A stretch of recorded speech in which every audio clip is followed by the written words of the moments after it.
Rasgulla, ricotta cheese দিয়ে রসগোল্লা বানালাম।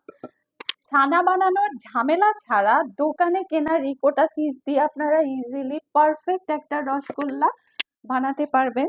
আজকে সাকসেসফুলি রসগোল্লা বানাইছি, পুরা বাংলাদেশি ট্র্যাডিশনাল। চলেন আপনাদের সাথে রেসিপিটা শেয়ার করি। প্রথমে রিকোটা চিজ নিয়ে নিচ্ছি। রিকোটা চিজটা যে কোনো ব্র্যান্ডের হলেই হবে।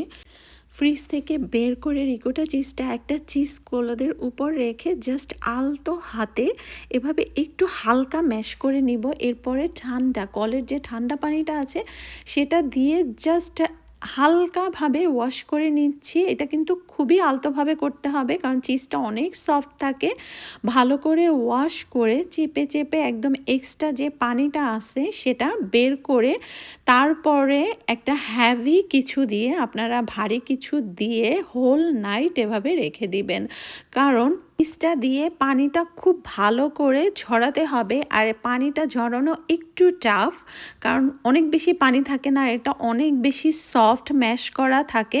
তো হোল নাইট যখন আমি এভাবে রেখে দিয়েছি তারপরও হালকা পানি ছিল, খুব বেশি না। সেই হালকা পানিটাও একটা ন্যাপকিন আর শুকনা কাপড় দিয়ে এভাবে মুছে নিচ্ছি। এরপরে শিরা বানাবো। শিরা বানানোর জন্য 2 কাপ চিনিতে আমি 5 কাপ পানি দিয়েছি। তো 2 কাপ চিনির মধ্যে 5 কাপ পানি, মেজারমেন্ট কাপের গোটা কটা এলাচ টুকরা। আর এখন মিষ্টিটা বানানোর পালা। 2 কাপ মেজারমেন্ট কাপের 2 কাপ চিজের মধ্যে আমি 4 টিস্পুন পরিমাণে ময়দা, 1 টিস্পুন পরিমাণে চিনি দিয়ে ভালো করে মিক্স করে চিজের সাথে এটা মিশিয়ে নিচ্ছি।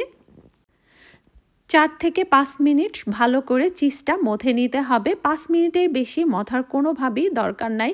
আর শুধুমাত্র এই 2টা উপকরণ দিয়েই কিন্তু রসগোল্লাটা বানাবো। যারা লাইফে কখনো রসগোল্লা বানান নাই তারাও কিন্তু স্টেপ বাই স্টেপ ফলো করলে পারফেক্ট একটা রসগোল্লা বানাতে পারবেন।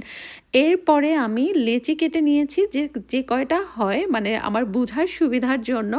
আর এক একটা লেচি আমি হাত দিয়ে প্রেস করে আর হাতে একটু তেল মালিশ করে নিয়েছিলাম।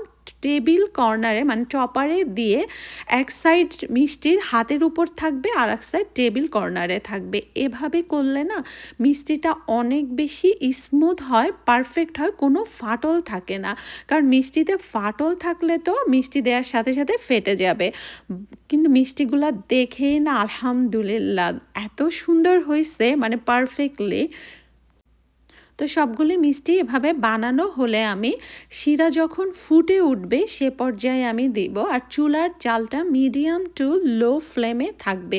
শিরাটা ফুটে উঠলে আমি সব মিষ্টিগুলো দিয়ে ঢাকনা দিয়ে রান্না করব 20 মিনিট। 20 মিনিটের মধ্যে আমি ঢাকনা খুলিনি। 20 মিনিট পরে আমি ঢাকনা খুলেছি। আবারও বলছি চুলার জালটা আমার ছিল মিডিয়াম টু হাইয়ের মাঝামাঝি। তো 20 মিনিট পরে আমার মিষ্টিগুলা আলহামদুলিল্লাহ একদম পারফেক্ট। আসলে স্মোকের মানে এত বেশি ধোয়া হচ্ছিল দেখে ভালো ক্লিয়ার বোঝা যাচ্ছে না, তাও আমি একটু মিষ্টি উঠাইয়া দেখাচ্ছি। মানে একদম পারফেক্ট হয়েছে। এই পর্যায়ে আমি একদম ফুটান্ত গরম পানি 2 কাপ দিয়ে দিচ্ছি।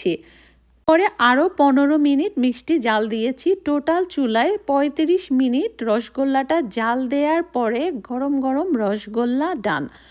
শুধুমাত্র আমি সাথে সাথে ভিডিও করতেছি দেখে গরম গরম রসগোল্লাটাই বলে সার্ভ করে নিছি। বাট এ পর্যায়ে শিরার মধ্যে মিনিমাম 6 ঘন্টা ভিজিয়ে রাখতে হবে ফাইনাল রেজাল্টের জন্য। আর মিষ্টিটা এত বেশি সফট থাকে, কেয়ারফুলি নাড়াচাড়া করতে হবে। আমি যখন চুলায় দিয়েছি তখন আমি খুব বেশি নাড়িনি, জাস্ট 1-2 বার নেড়ে দিয়েছি। আর ঢাকনা কিন্তু আমি 20 মিনিট পরেই উঠিয়েছি। তো কারো যদি পাতিল অনুযায়ী পানি অ্যাড করা লাগে আপুরা আরেকটু পানি অ্যাড করতে পারেন। বাট যখনই পানি অ্যাড করবেন অবশ্যই সেটা যেন গরম ফুটান্ত গরম পানি হয়। আর এই রসগোল্লার টেস্টটা আমি বলবো রেগুলার অথেন্টিক রসগোল্লা যদি 20 হয় এটা 17।